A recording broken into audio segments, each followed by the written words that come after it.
Hey, what's up, Wheelers? You're listening to the Light Bars and Lockers podcast, the show where we answer your Jeep questions, talk about badass builds, and discuss ways to beef up your ride. I'm Paul from JeepBeef, and as always, I've got Tim from TMR Customs and Ryan from Combat Off-Road. What's going on, guys? What's up? I think Ryan, is Aurora looking down on you, or you dealing with employees to the sidebar there? I think Aurora's with you. Me? Yeah. No, she's not here. Oh, I see you looking off, and I'm like, Ryan looks like he's engaged with. Right, no, like, was just a second ago looking. Dude, go away. No, I got another computer, and I was like, oh, okay. Like, so he's multitasking. Look at that. I was trying. No. It's just me and my office and my other computer. That you looked serious. I was like, oh, he's got the part one on the other one. That's my face. Yeah, this is Mexican porn. I mean, you gotta stay engaged there because you missed it. The subtitles are tough. I don't speak Spanish. Awesome. All right. No, that was my business face. I was like, shit. Yeah, that's right. He's on a Skype call on the other line. Yeah, I'm in a meeting right now. Look, I guess that's what I look like when I'm. Hey, that's okay. I'm like, awesome. All right. Well, so the Jeep TJ has long been considered the last of the real Jeeps by old school enthusiasts. But today we're talking about how it stacks up to the modern technology of the JKs and the JLs and the JTs. So that's what we're talking about today on Light Bars and Lockers. We're talking about Battle of the Wranglers, and we're gonna settle it today. So let's fight. Yeah, we're gonna solve this mystery. Let's rumble. Who's got the chains? All right. Well, let's start with it. Ryan, let's start with you. Have you? I mean, I already know the answer to this, but for everyone else, let's talk about some of the Jeeps you've owned. You've had. Are we just going to TJ, or are we going way back? Well, I was gonna say, yeah, I'd say whatever, but I've had them all. I've had like a 61 Willys on Toyota axles with a 2.4 liter. I've had a Bronco with a CJ fiberglass thing. Was when we talked about last time. It's kind of my high school machine, and I had lots of Cherokees and Grand Cherokees, and I've had a couple YJs. One caught on fire while I was driving to my parents' business when I was going to school. Just coming back, just lit the whole tree up on fire. I've had all of them. I have had a bunch of CJ7s.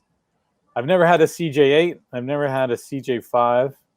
But I had a bunch of TJs too. Like we had a whole bunch of off-road addiction TJs, and Christina's TJ's been around for 100 years. So I've had that painfully stabbing me in my eyeballs for years. And then I got JKs. I had 2-door, 4-doors, and I got JLs, and I got Gladiator. So I had them all pretty much, other than like a Willys, like a real like old school, like the first one, like the early 40s. That's kind of. Yes. I always wanted one of those too, right? I actually wanted to make a tube chassis and just poop the body on and have the grill look, you know. Oh man, kind of like what's his name's look in the guy from the magazine? Ian? No, the Payway guy or Pay or whatever. Rick, yeah, Rick Payway. Yeah, I know what you're talking about. Yeah, like his tube's kind of that was pretty. It's a pretty cool machine like that, something like that. But yeah, I've had all of them and put miles on every single one. So. I have a direct tie to all the models, in my opinion. Nice. Okay, cool. We've got some opinions rolling in. I love it. So, Amy says JK at least still has the old look. It's a smidge more modern, but still pretty classic. What do we got here? We've got the Bullington says agree. The Jeep wasn't built for the masses. FCA watered it down. And wanted it to be the popular kid. Jeeps should be built for the individual. I kind of agree with that. I will say though, I still find that they're pretty. I don't agree. Well, I mean, in terms of the individuality, that's the best thing about the Jeep. That's where the aftermarket comes in play. Yeah. Buy it if you want to run a stock Jeep. Fabulous. You want to run a cool Jeep. Fabulous. But I mean, and then your version of cool is perfect too, right? There's so many. It's the most customizable vehicle on the planet. So. Yeah, all the power to you. Just go. And you can even go past every aftermarket piece in the universe, and you can still make your own little piece. Yeah, pretty wild, for sure. Right? Like, yeah. No, agreed. All right, well, Tim, let's talk about you. Well, actually, first we got a hello from Lids. So we'll say, hey, what's up? Hello. Eric says 1941 was the only original. That's true. That's a good point. You go. That's a It's good going point. back to some soldier boys. Right? That's very That's factual. right. Yeah. Yeah, that's I seen totally that video where factual. those guys are bouncing out to the sky on Yes. all those. Like, Yes, right? That looks plush. That looks comfortable. Need some shock tuning. Take the back there. kids and all right, Tim. Wonder how those guys, they must have had to retire all those guys in that Jeep after that video. Be like, Right? hey guys, Yeah, you guys kidneys came and walk gone. and hold a gun. You're done. Yeah, You're pissing yeah. blood. So, Right? That's right. thanks for serving your country, guys. There you go. That's right. Awesome. Tim, so let's talk about you. So definitely you've had a TJ because we know about the blueprint. Yeah. So yeah, we talked about it a bunch. So yeah, I've had 2 TJs, that and a 3 Rubicon, 2 JKs. So one was like a 15 that I dailied. That's the red Jeep, and then I've got the Super Jeep, which is another JK, and then now I currently drive a Gladiator JT as my daily. So yeah, a bit of experience with kind of, if we're going back to TJs and as well as the newer stuff.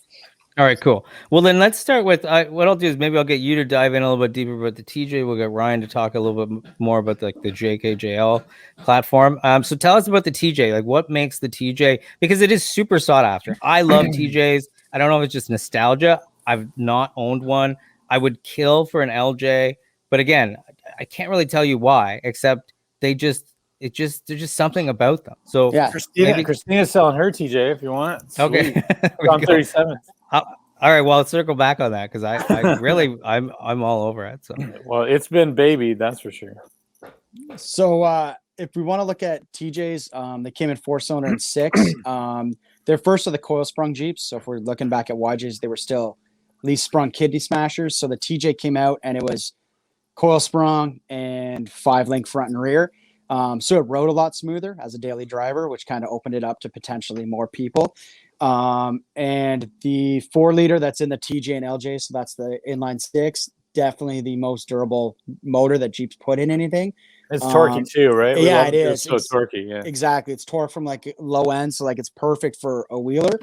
And those things need like fuck all, like change the oil and go. Like it's stupid how durable the 4-liter is, so that makes them obviously super desirable. Wheelbase wise, the TJ was the same as the YJ in previous, 93.4 inch. So we called it a 94-inch wheelbase. Then the LJ was pretty cool.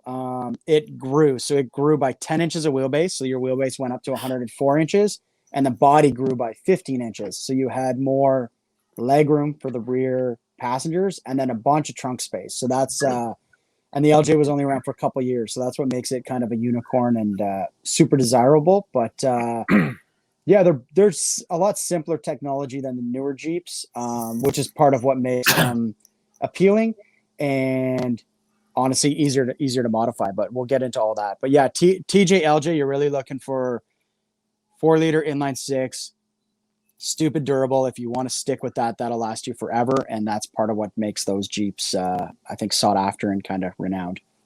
Yeah, they sound good too when you toss a performance muffler on them. yeah, I like the sound of the 4-liter better than the 3.6 or 3.8. yeah, right on. Yeah, and like you say, they're just super like customizable. Like you've seen them, you can stretch them. That's kind of all across all cages and all that platforms. shit. Okay, good point. Well, then that being said, let's roll into JKJL. So let's talk about those. Like, let's start with the JK platform. What makes that different, perhaps better, perhaps worse than the TJ?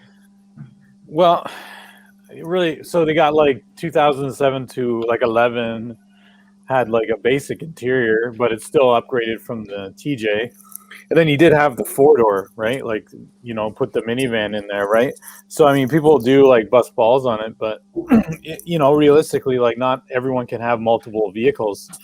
So this is a nice compromise, right? And I remember seeing on the trail first in like 07 and stuff and being like, oh my God, like I was driving that CJ on 39.5. And then I was like, this giant bus was coming down the trails, right? And the trails were a lot smaller than too, like where we are, right? Like, people chainsaw the shit out of them now and knock down trees, but they're in there the first off and they're just rubbing soft tops and rubbing off fenders and doing all this stuff and like 12-point turns, you know what I mean? Like, and I was just like, oh my God, I never want one of these things, like early on, right? But then you get to building a few of them, and then I had one. I didn't buy one until 2012. I still have that one. That's like our lime green one for off-road addiction. And you know what, man, it works really good. And now I'm used to driving a 4-door in the bush, and it's perfect. Like the dog can come, I can pack gear. You know, you could take it camping. You know, there's just more functionality to it. Especially, you know, price points on vehicles are crazy too, right? So you got one vehicle, you can still have fun, you can still do all your responsibilities and activities through the week. You know, that Jeep totally, like, we put regular like MTs on it. I can drive that 5-6 hours and go four-wheeling and drive it home. And I drive it. I was driving it today. I was driving it all week, like working back and stuff. Like, it's perfect, you know. And it's on 40s with lockers and all that fun stuff, and you know, fully capable vehicle. So, and it still like works like as a normal functioning machine, right? Which is cool. So I think that was its strong suit. You know what I mean? Like it or not, 2-door, 4-door, it's so versatile. So I think I give it points to that. And in 12, like 11 and a half, they opened up the interior nicer, and then in 12 they had the new motor, right? The weak point for them was the 3.8, just too much vehicle weight and not enough jam, no torque, and that really suffers off road, right? Like you just don't have enough jam. But I mean, they had you know, pricey things that would help you, like a supercharger. If you supercharge a 380, it would help you out. You know what I mean? Sure. But I mean, not everyone can do that either. But yeah, definitely, right? Yeah. So then, is it safe to say that like the one of the big differences, besides obviously introducing the 4-door, would be the like some of the, and this is just my own opinion from, you know, having way back in the day hanging out with a bunch of friends who had TJs. We used to go play golf in them and all that. Is the comfort level changed a little bit, and two, I would say the most important thing, or perhaps the least important thing, is the electronics that are in there, right? Like it's a completely different animal in terms of what's on the inside, like sensors, and is that a fair assessment? Yeah, and it's prone to failure too on the off-road, right? Because you're gonna get stuff damp and wet, and so you're just opening up Pandora's box a little more. Like there's still a lot of weather pack connectors and stuff on the vehicle, but yeah, simpler is better. You know what I mean? Like for that. But I mean, that's why a lot of people are having all these problems, like driving through like 3 feet of water and wondering why their signal light turns on for some reason, or the window goes up and down all of a sudden. Like, and they're blaming the Jeep, right? But that's awesome. That's just what you want. Like I have a friend that's like that. He wants to trade his J-Can because he wants to get a JL. Yeah.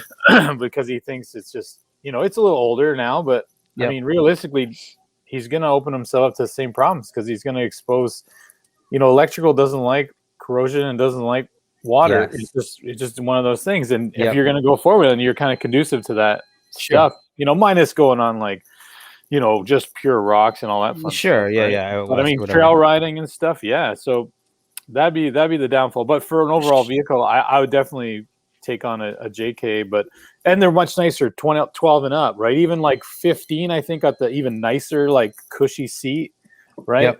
And then, you know, better stereos. Yeah, you see the nicer seat. Like the 12 had weird seats. The 08 to 11 had terrible seats, in my opinion. Yeah.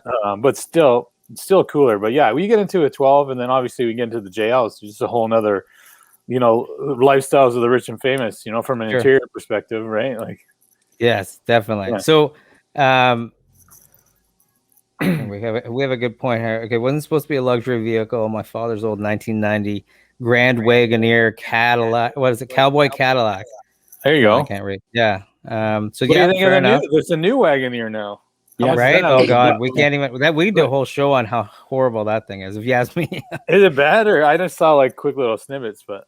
I think that Ford set the bar so high with bringing back the Bronco that, in my opinion, I think they missed the mark a little bit on the Wagoneer. How many Broncos have you seen on the road so far? Yeah, and none. I've seen the Bronco Sport. Not the cool one. No, that's like saying you saw a Jeep Cherokee. Right, that's right. You saw Compass. You saw Compass. Totally. Compass. Yeah. Apparently in the fall. Yeah. Oh. Apparently in the fall they're supposed to come out. Is that right? Okay, there you go. That's what I hear. Yeah. And then Colin saying this is a good point as well. Well, it's a point. Why does a Jeep need power windows and locks unless you're trying to get soccer moms into them, which allows them to sell more vehicles? And they did it. I mean, but why do you put all that effort? Why do you put all that effort into something if you want not to sell numbers? You know what I mean? Like realistically. Well, that's the thing, right? Like, I mean, you want to sell. Everyone's in business, dude. Yeah, to make money, right? Yeah, and you got it handed to me. So back in the day, I used to sell Jeeps for Chrysler you know, that's what I did. I sold cars. Yay. I was that guy. It's okay. Selling cars is fun. Yeah, it was fun. It sucked to try and like eat every day, but it was great for it was fun outside of that. But yeah, we would sell just a handful of Jeeps a year. You know, of the 20 to 50 cars a month that we would sell, we'd sell maybe one Jeep a month. What year is that? What and year this was in 2004, maybe. Okay. Yeah. So it was Daimler Chrysler at the time, but just 2-doors. They hadn't brought out the 4-door yet, right? Right. So, but yeah, they brought out the 4-door, and then my friends who were back there still selling them were like, just like the dream thing to sell. Like they're making a fortune selling these 4-doors. They can't keep them in stock. So, yeah. I mean, there is that to be said. I mean, I personally, I love my 4-door. I was apprehensive to move from the JK to the JL, which has a lot more. The one that I have has a lot more in the way of electronics and features and all that crap. And I was worried about that, but I love it now. Like, I mean, I can't even tell you how much I love driving it. It's amazing to get to the trail. It drives like a dream on the trail. You know, I hear that it's bad a whole for other culture, right? Yes. Like they introduced a whole other culture of people. They exposed them to the Jeep life. So you didn't have to be all balls to the wall, crazy hardcore guy. You know what I mean? You don't have to have a Jeep tattoo on the back of your arm or something weird. But and you can still be exposed to it. But yes, I will say about the price though. What Bryce has brought up here, but so Bryce says yes, get it, but Jeeps aren't supposed to have 4-doors, USB ports, and be so costly. Go buy they're a house expensive, right now. Right? You know what I mean? Like, what's more inflated, a house or a Jeep? Like Jesus, man. Yeah. There's houses. Like, I don't know. I think that's insane. I mean, another topic, but everything's expensive. Buy a loaf of bread now. Buy a loaf of bread in 2003. Like, fuck, it's all fucked up. Yeah, for sure. Brian says there's some Broncos up near Midland. Really? The Sport Buddy Broncos Sport. Yeah, the Ford. That's the Explorer. Explorer drivetrain, I think. And then Eric says 4-door changed the world for women. Maybe. And men who like women. Yeah, that's right. Who like driving women around. 4 doors more. Yeah. Yeah, I wouldn't. You look more responsible. Yeah, I was gonna say I wouldn't have a daily driver that was my Jeep. There's no way. If it was like the TJ, my wife no way. Yeah, I remember like pre JK, you'd get like the guy who's like rugged Jeep guy, 2-door. He's fucking hardcore. He's camping every weekend, bachelor. Then he has a kid, and he comes in to say, "Hey, do you know anyone wanting to buy a TJ?" It's like, well, what the fuck are you doing, man? You're Jeep guy. Yeah, but I knocked up a girl, and now I'm fucking Chrysler minivan guy. So there you go. The 4-door at least allowed you to kind of keep that Jeep heritage and stick with the Jeep lifestyle, but accommodate your kids. So I mean, I think it's a happy medium for a lot of people. Yeah, totally. Sure. Like if I had to pick two, like we talked about before, I'd pick a 2-door for a toy. You know what I mean? Mm-hmm. Like I'd rather a 2-door for a toy. Well, that was going to be my next question. So Ryan, which if you were to pick any of the models between TJ, LJ, JK, any of them, what would you drive for strictly as a daily driver? If you're driving it year round, 365 days a year. Like, and it was your only, like that was all you had to drive. Reasonable modification? Yeah, sure. Yeah. And whatever modifications. Yeah, it's just the only thing you can drive. Just but mostly for a driver, like on the road kind of thing. Yeah. Just a daily. I do a Demon Gladiator. Nice. Yeah, nice choice. I like the way the Gladiator drives. I don't get to drive it as much because Christina drives it most of the time. But when I drive it, I'm like, I like it. And I'd probably put it on 40s just because. So it'd be a Demon Gladiator on 40s, and whatever little nuances within there that make it make sense. But if we're just carving it out of cake right now, that's what it'd be sick. I drive that fucker every day. I go to the whatever. I go get fucking toilet paper with it. I don't give a shit. Yeah, I love it. Right? That's exactly it. I need an excuse to go get toilet paper. So I can go every day, right? Like, I mean, the toilet paper shortage at the grocery store near me would be because of me just loading up the Gladiator. Oh, look, there's that Gladiator. All right, Tim, how about you? Yeah, Gladiator as well. Having driven one as a daily, I really like how it rides. And you can't beat the versatility of having a truck bed. No, I'm not going to tow anything heavy with it. But to throw some shit in the back and haul the kids around. Even it works. yeah, it works incredibly well. I mean, the other truck I drive often is an F-250.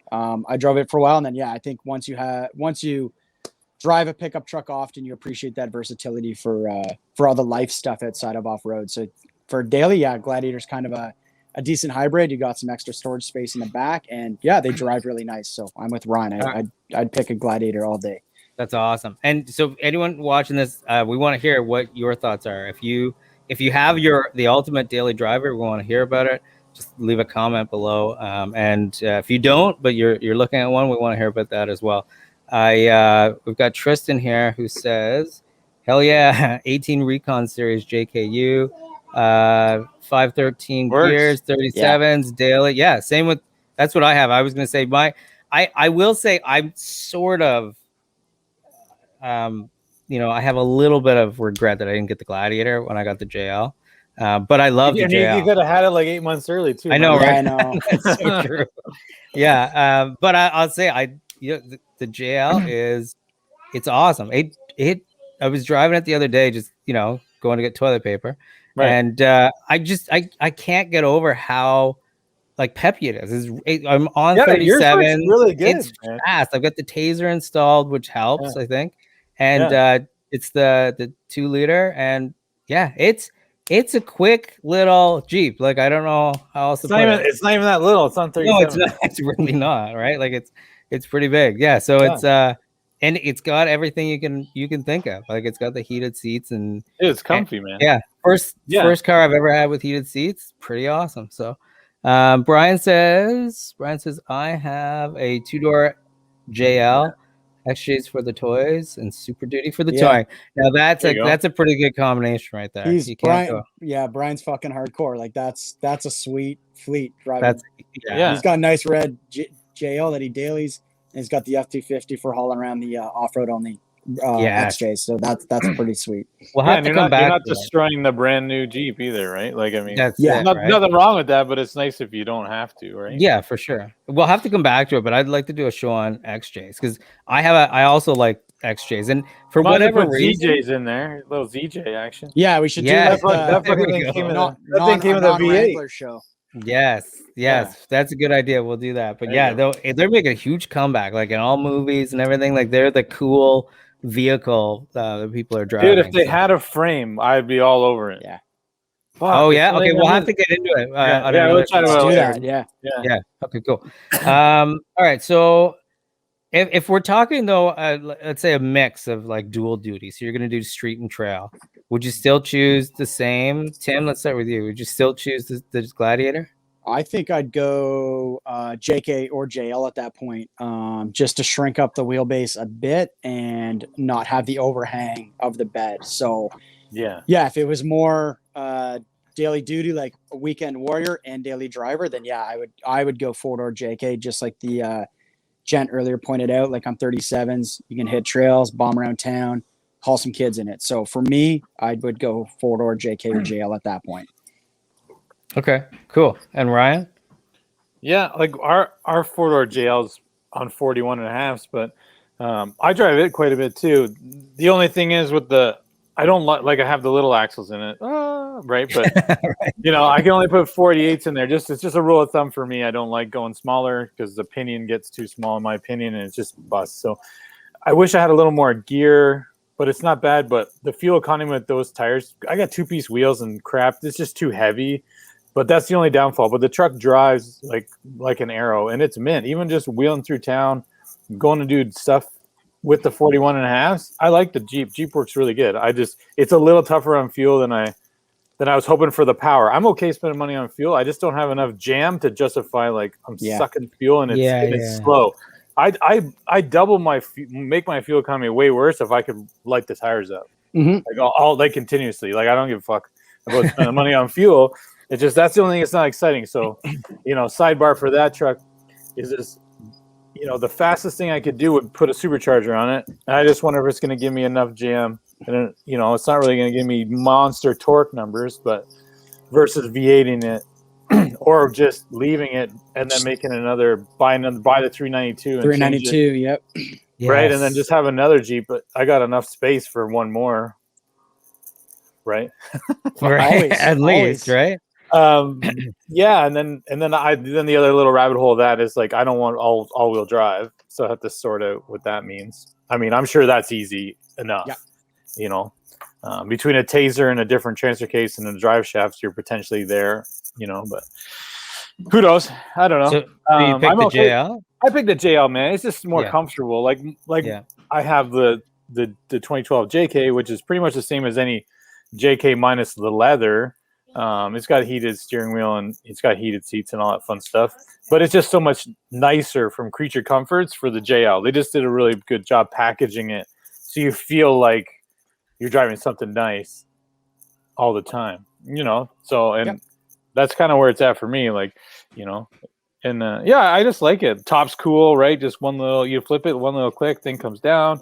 They come with the nice like sailcloth material, like the twill. You know what I mean? Like the tops are nicer. I have the original 2012 top for my, and it's like a, you know, it's like an old shoebox now. I'm stupid. I should just throw it away, but I'm being cheap for some reason.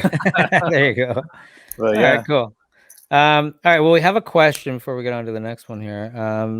Gentleman says, looking to buy a Wrangler for a new project, thinking of a TJ. Is there anything to be aware of? And this is a good question because I myself flip back and forth all the time. Like, do I go and get a TJ and, you know, and use that for like wheeling, or should I just get a JK? And I think my personal conclusion is the JK is the way to go, as much as I like the TJ. But Tim, let's start with you. Then we'll go down to Ryan. Anything to be aware of if he's going to go the TJ route? Just be highly geographically based, but if you're northeast, it's going to be hard to find a TJ where the frame's not considerably corroded, if not full blown rotten. So if you're in any sort of salt belt where they lay down salt or brine in the winter, you want to be taking that Jeep, go around the corner from the cellar and climb under there with a fucking ball peen hammer and go to town. Yeah. Because there's going to be soft spots. If you're Southwest, I don't think you got to worry about anything other than like high mileage and the typical shit. Do not get the 4-cylinder. Right. Get the 4-liter. That's like 100% what you want. Auto or manual, that's your choice. Do your thing there. But your best bet is if you can go 03 and newer Rubicon. It's going to have factory Dana 44s. With lockers. You're going to have a 4-to-1 low range transfer case. A lot of benefits to that. So if you're buying it to kind of off-road as it is, put a moderate sized tire on it. If you're buying it just a ton swap, then it doesn't really matter what year you go with, in my opinion. But yeah, if you're northeast, man, look hard and you're gonna have to look at a lot of Jeeps to find something nice. And 4-liter. Don't fuck with that. Do not get the 4-cylinder. It'll be very quickly regrettable. So that'd be my advice on a TJ. All right, cool. Ryan? So only thing I would add, don't buy a 97. They look identical, all of them. They're not. The window frames are a little different. Like some of the little packaging items in a 97 are different. So go 98 to 06. And like the nicer interior, a few more little gauges, better seating is 03 to 06. Yep. But all the rest of the stuff Tim says bang on that way. So that would just avoid 97 and obviously avoid 4-cylinder. Yeah. Unless you're going to V8 swap it. Really, it's such a loaded question. Depends what you're going to do with it. You know what I mean? Sure. Like, yep. But yeah. Okay. I mean, like a 03 to 06 Rubicon, would be the way to go for sure. Okay, cool. All right. So the next 37s on that, and just buy some trusses and stuff, and it'll work. It'll be amazing, right? For reasonably low cost to entry, right? But frames are brutal. Like where the rear control arms mount on the rear, stick your hand up inside there, boom. Like most of them you could like push through with your hands. So those mounts rot, power steering box rots, all by the rear gas tank rots. Belly pan skid plate, they rot. So yeah, a lot of spots to look at. No, dude, a lot of spots. Yeah. Fair enough. And that's why it's tough, like you said, Tim. It's tough to find one, right? You got to look at a lot of them because there's so many. Okay, well, speaking of that, then let's move on to if you were to pick any of the Jeeps, TJ and newer, that is just for hardcore wheeling. That's all you're using it for. Ryan, which model are you picking? Why? Am I modifying it a bunch? Yeah, do whatever you want. Yeah, total. It's hardcore off-road. It'll be a full jam JL 2-door, like all the titties, like all the fun electrical stuff. Yeah, 1 ton Hemi, like Demon swap, stretch, the whole deal, like everything. everything destroyed. So I basically buy it, save the leather interior, and that's it. And I put a bunch of other junk in it. You're saying you wouldn't go with the leather? I would, yeah. No, you would. Leather, AC, like the whole seats, thing. yeah. I want a rotated start. I want the power windows. I Nice. want every. I want like I'll put puddle lights when I open the door. I can see shit. You know. All right, and Tim, what about you? Eric says quickly. Eric says, yeah, 2006 LJ. I'm gonna side with Eric and do a stretched LJ. So the LJ got us an extra 10-inch of wheelbase and then 15 inches of extra body. So I would appreciate that storage in the back for going on trips. I mean, my TJ, essentially what I did is it's basically, if you want to store anything, take the rear seat out, and then it's just a 2-seater. I thought you were gonna use a fanny pack. More for around town, but yeah, that's for shopping. Yeah, I would go with the extra space of an LJ, and I would stretch it. I don't love how much that extra 15 inches of body hangs back over the rear wheelbase, so I would stretch one. And yeah, I would do an LJ. And I mean, if we want to talk unicorns of Jeeps, that's it. We just talked about how hard it is to find a nice TJ. We'll now narrow that down to 2 years and find a nice LJ. But yeah, if I had my choice, I'd do an LJ. Less electronics than the more modern shit. So it makes it easier for 110 swap. And honestly, you can put any motor in there you want. You don't have to worry about mechanical or electrical interfaces as much. So yeah, I'd go basics and go with an LJ and stretch that. That'd be a fucking fun build. That'd be cool. Nice. All right, cool. Well, speaking of that, then what motor would you put? Like, if you, again, any motor, what motor would you go with? Current, I would do LS like all day. I'm happy with these. I'm happy with these 6.2 LS3s. They work really good. It's LS7 427. You could, yeah, a little more torque, That'd be hilarious. Yeah, but yeah, they're very similar numbers. But that's what I'd go with. It's funny, my TJ the Blueprint, it's still the 4-liter. It works. I'm sure if I get in it now, it's gonna feel like a fucking dog. I haven't driven it in a few years, and I always think with my brother, like, we should V8 swap that thing. And I'm like, truthfully, I'm gonna leave that thing alone. And I'm like, my kids can fucking electric swap that thing. Like, they're gonna, you know what I mean? I'm like, you do these flea markets and we do some shows and people are like, I got an old 350 in my Jeep. I'm like, that's all technology. I'm like, I want to be the guy that's like, oh, I got a 6.2, and then my kids laugh and they're like, I got a fucking electric motor, you loser. So I'm just gonna leave that. That can be a 4-liter till they want to electric swap it, and who knows what the future of that holds. But yeah, Eric's right. LS stretched LJ. That's exactly where I'd go. Okay, cool. Sounds fun. What are you, Paul? You're always asking the questions. What do you want? Honestly, I would do the same. Like, if I could do anything and had the expertise to do anything, I would go with the same thing as Tim. Like, I would definitely go with the LJ. Yeah, and again, this is just all from, you know, I see so many Jeeps, you know, on Instagram and what have you every day. They always catch my attention. I'll be flipping through, and every single time it's an LJ. Like Chuck Converse, I think he's got an LJ, I think. And they're just beautiful. They just look amazing. They're super solid. They perform really well. I don't know that I go with the LS, but just because I have no experience with it. And it's to be honest, fun, dude, V8's more fun. No matter I was just gonna say, and to be honest, I don't know, because I've only ever been wheeling in the 6 and the 4. I don't know. You know what I mean? Like, wouldn't be able to gauge that, but I'll go. I'd go with your opinion on that. I would definitely. Yeah, in my dream world, I'm doing it all, right? I'm doing the LS. Fucking right. Yeah. So no, I would definitely go with that. It would also be super warm all the time, so I wouldn't have a roof for it or anything. Oh, there you go. Yeah. I'd have a really hot couple of women with me. So. Your wife doesn't watch this, does she? Never, actually, never. Nope. I don't think she's ever even seen it. So we're good. I am safe in that respect. This is the first episode she watched. Oh, you know what? I'm gonna see balls up. I'm gonna tune into this one right now. I'm gonna. Who are these two women? Yeah, exactly. Okay, cool. Another question might be, what about the axles? What about stock axles that come with the various platforms? Mm-hmm.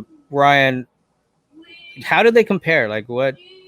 I mean, I know that they're considerably different. They all got their strengths and weaknesses, really, which is too bad, because you figure like the future is always better, but it's not the case. You know what I mean? You know, like they just did silly things, right? Like the TJ was okay. but still wimpy. It really depends on you though. Like the size of tire really defines it, right? And then what axle?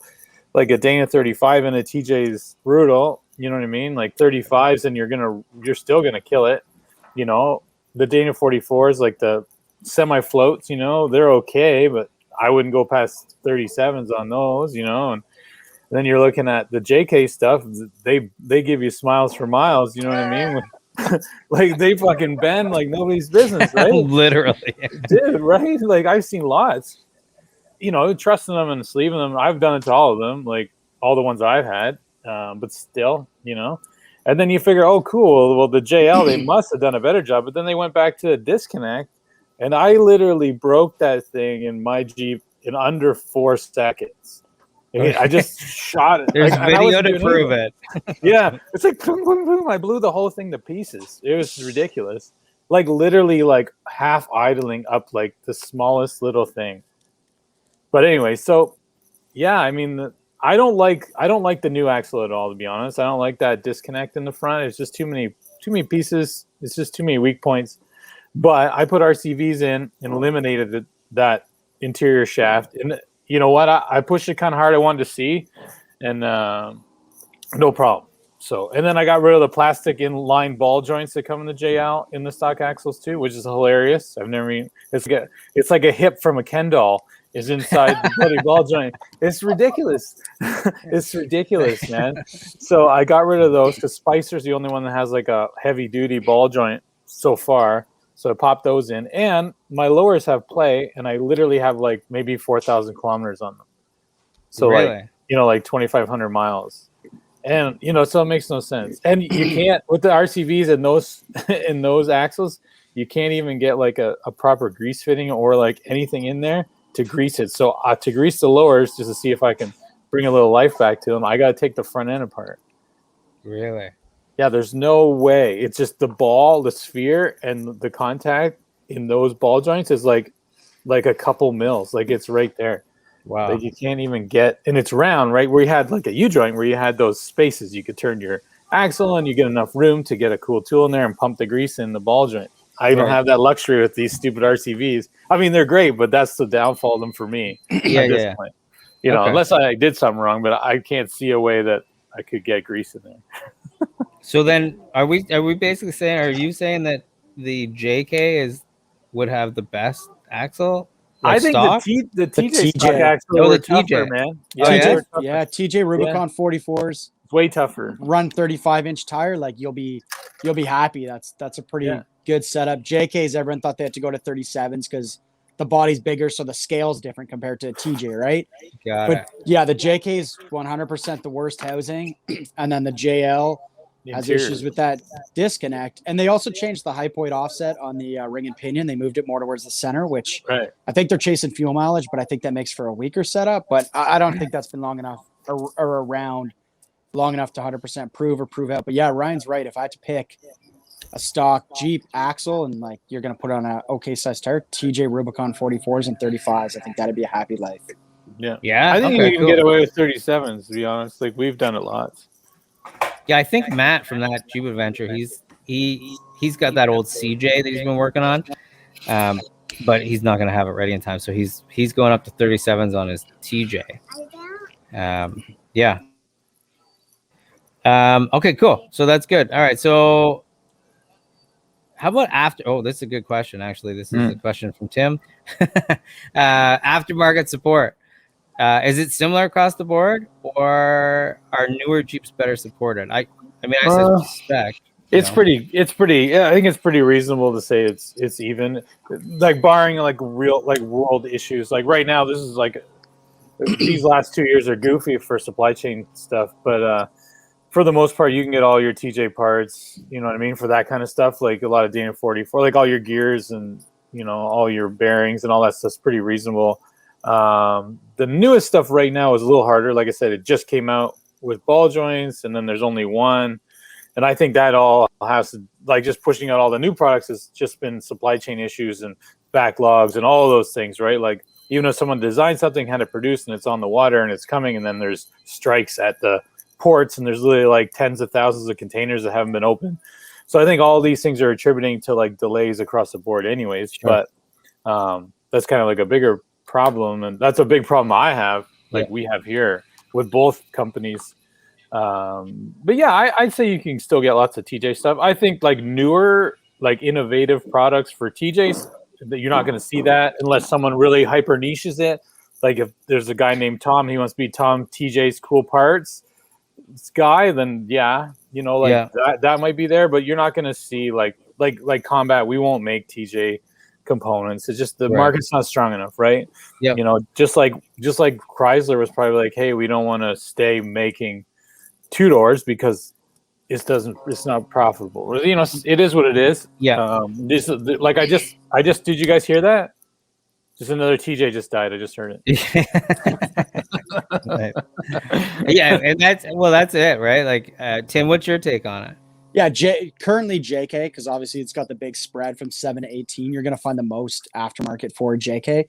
Like Ryan says, with advanced stuff and new things that are coming out, that's going to be JL, JT going forward. The TJ, like all your stuff's still out there, especially if you want to do a hardcore build on it. But like, I don't think, and I mean, it's amazing. Are there even fucking angry girls or that stupid shit for TJs? Like that's dude.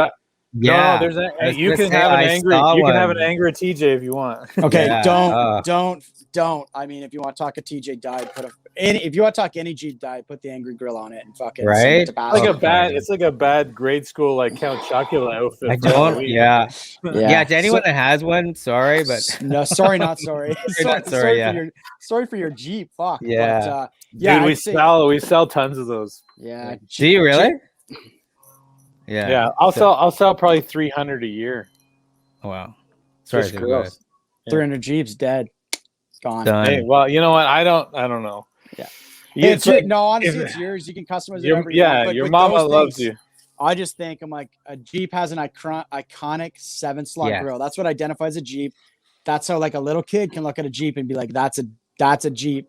Why you fuck not with a Mahindra or whatever. No, I don't know. Like to me, that's the one thing. Why would you fuck with that? But yeah, to each their own. But to each their own. But yeah, I mean, for us at TMR, unfortunately, we've torched a lot of TJ parts we made in the last few years just because the market for it's like shrinking. So like what we sold 10 years ago, and then you look at it now, how far it's dwindled down just because there aren't as many of those around. So we don't make fenders for them anymore, corner armor, rocket guards. It kind of sucks because that was some of our first products and we love that stuff. But if it doesn't sell, shelf space is expensive. It's got to go for something new.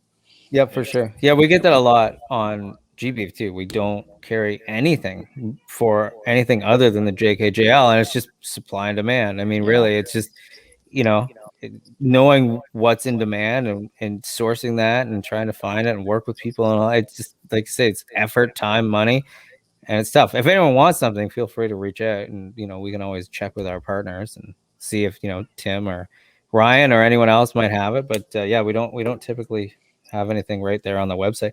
I think MotoBuild just recently brought out a couple new things for the TJ. He's kind of going hyper niche with the TJ YJ stuff. Yeah, so you might want to check there if you're looking for something very specific and Tim doesn't have it on the TMR site. Then go there. Go to Tim's first. Then okay, so let's see here.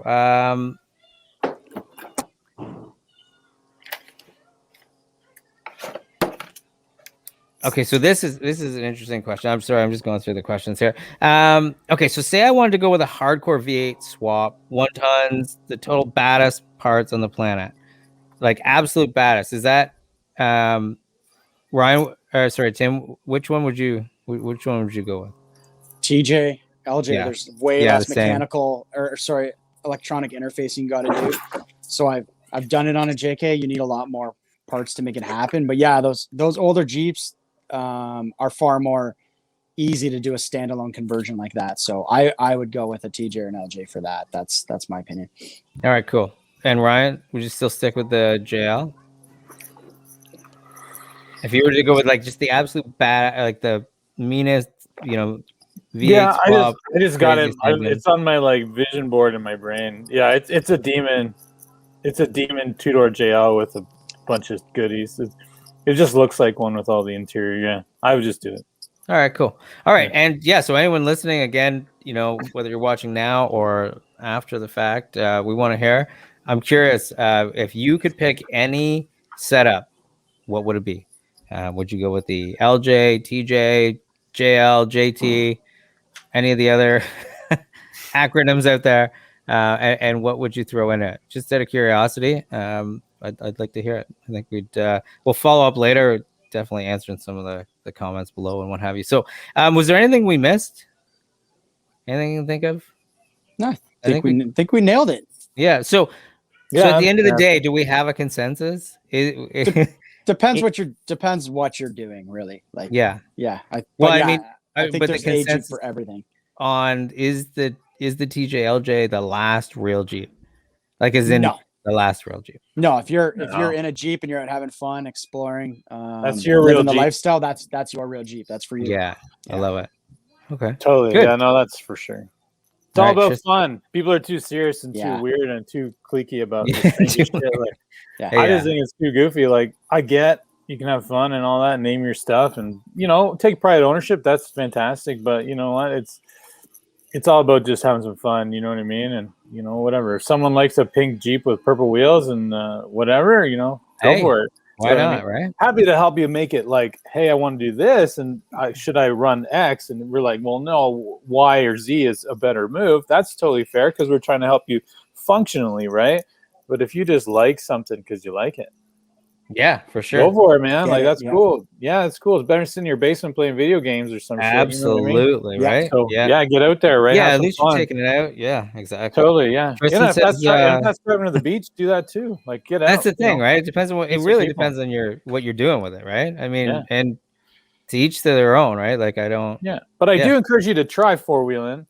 Yeah, even if you're we do the 101s when you're allowed and kind of stuff like that, and we're gonna do some different like adventure weekends with the other company across the US when we get a chance to put that together. But I actually really enjoy showing people that, just experience it, because I'm not going to steer you wrong, like literally, so you can get out there, get out there. No and pun intended. Yeah, no, sorry. And just to try it, just try it. Like, don't try it alone. Don't try it with hotheads.